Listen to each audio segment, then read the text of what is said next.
In this video, traders, we're going to look at how we can measure swings to define our next trade entry. Stay tuned.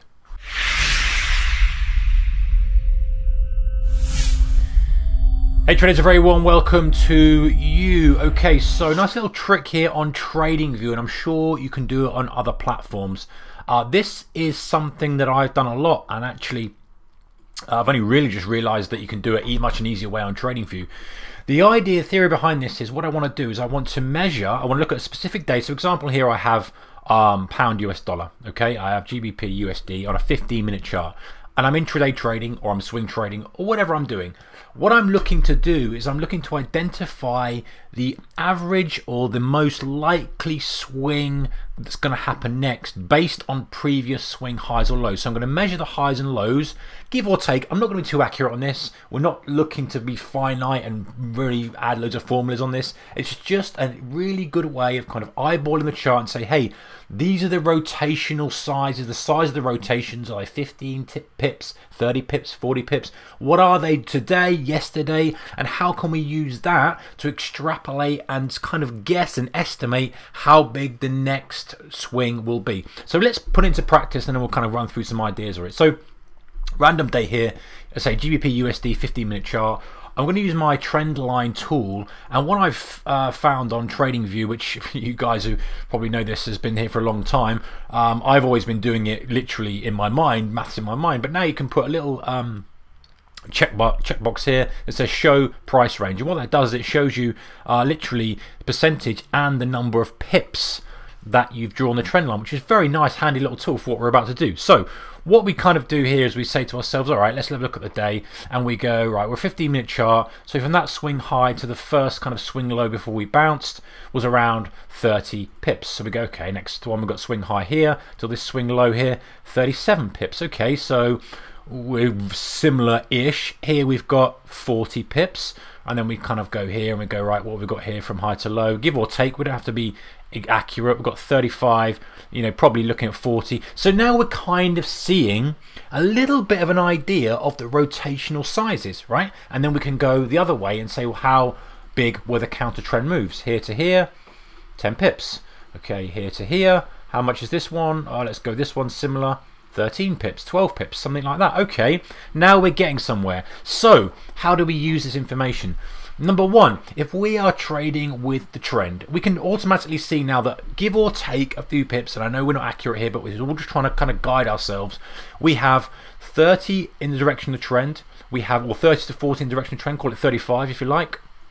We have kind of 10 to 15 against the trend, and that seems to be let's make that 35. That seems to be, broadly speaking, what's happening in this day, right? We're not talking 100 pip move, we're not talking 5 pips, so we're starting to frame the day a little bit better. And this is key, guys. This is key for understanding where your next move is going to be. So I'm not going to look at this and say, hey, cherry pick it, and this is what you would have done. What we're basically saying is, hey, we can see the primary trend, we can see the secondary counter trend pullback size. So how do we use that? So let's say we're trying to get ourselves on board the direction of the trend. Would we wait for a 30 pip pullback? No, we wouldn't. Would we wait for a 10 pip pullback? That is more like it. 10 pips has been the pullback for the last 2 times. So would we take a 10 pip pullback and go short? Yes, we would. Where would our stop be? Probably be 20 pips. So if we took this and we were a bit late taking on the third, as we know, we don't want to take third or fourth pullbacks. We want to take kind of first and second pullbacks if possible.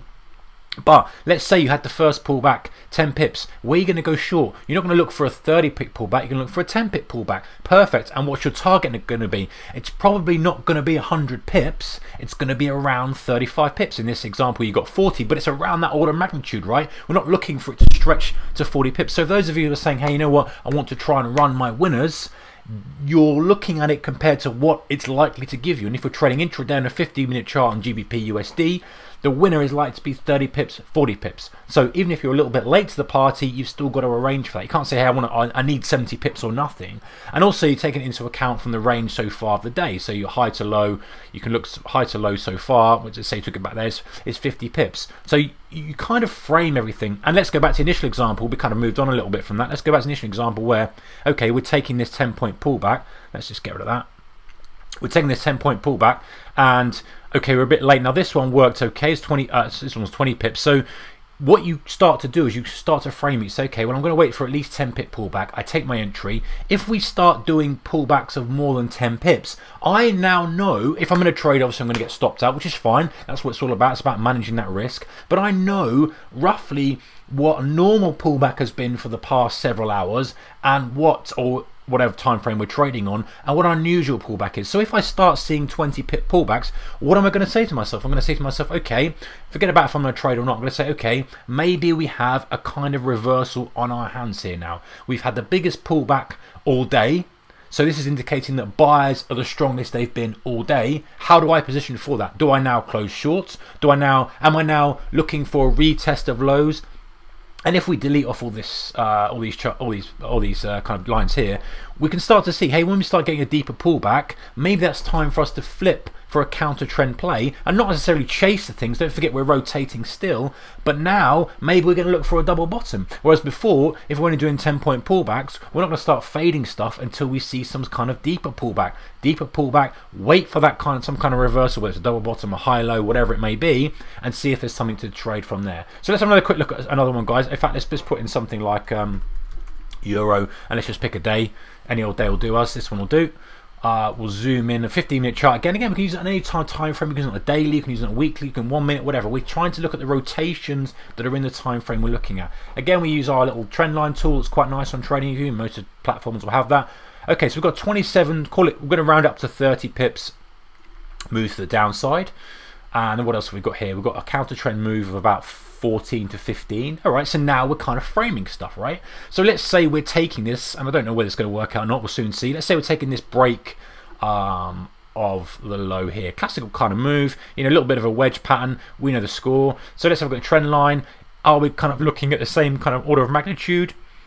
26 pips, that's not far off our order of magnitude here. This was 30 pips, this 26 pips, close enough. So you can see how useful this is. That was our drive. Now we're looking at 26 pips. So how do we then kind of frame stuff again? So we look back and say, okay, what a new trend has got in position here. If we're shorting it here, we're obviously going to be stopped out, which is fine. But how big is this? 35 pips. The same order of magnitude, guys. This is what we're talking about. It's not a 50 pip move. It's not a 70 pip move. The counter trend move is pretty hefty. And then you kind of look again. You can drill down even closer and say, what are these kind of moves? 15 pips. Oh, what a surprise. What was this here? This was 15 pips. What's this drive here from high to low? So the low swing, what's this? Are we looking about the same kind of move? 26 pips. What's this one here? 30 pips. What was this one here? 26 pips. You can see the patterns. This is not a definitive thing. This is just something where we can eyeball it and then frame our trades and adjust it to suit. And this is one of the things that is very, very helpful in day trading. And as I say, it's a nice little tool, this, because it does it without having to do the maths in your head. For those of you who are lazy out there, who like to see just stuff given instantly, which is fine. The less cognitive load, the better, as far as I'm concerned, when I'm in the heat of the battle. So that's just something to look at, guys. I think it's very useful. Let me know your thoughts in the comment section below. I think you can use it on all type of market. You can use it on your currency pairs, your commodities, your stocks, whatever you're trading, your cryptos, just to frame the trading environment you're in, so that you can have an idea of, you know, how far I expect it to run. Where can I start to look for my pullback entries? All that kind of stuff, because sometimes it's a bit of a guess, isn't it? But this is giving us a slight little bit more of a roadmap to take for timing those entries a little bit better. All right, guys, thumbs up if you like this kind of stuff. I'll see you in the next one. Take care. Good trading. Goodbye.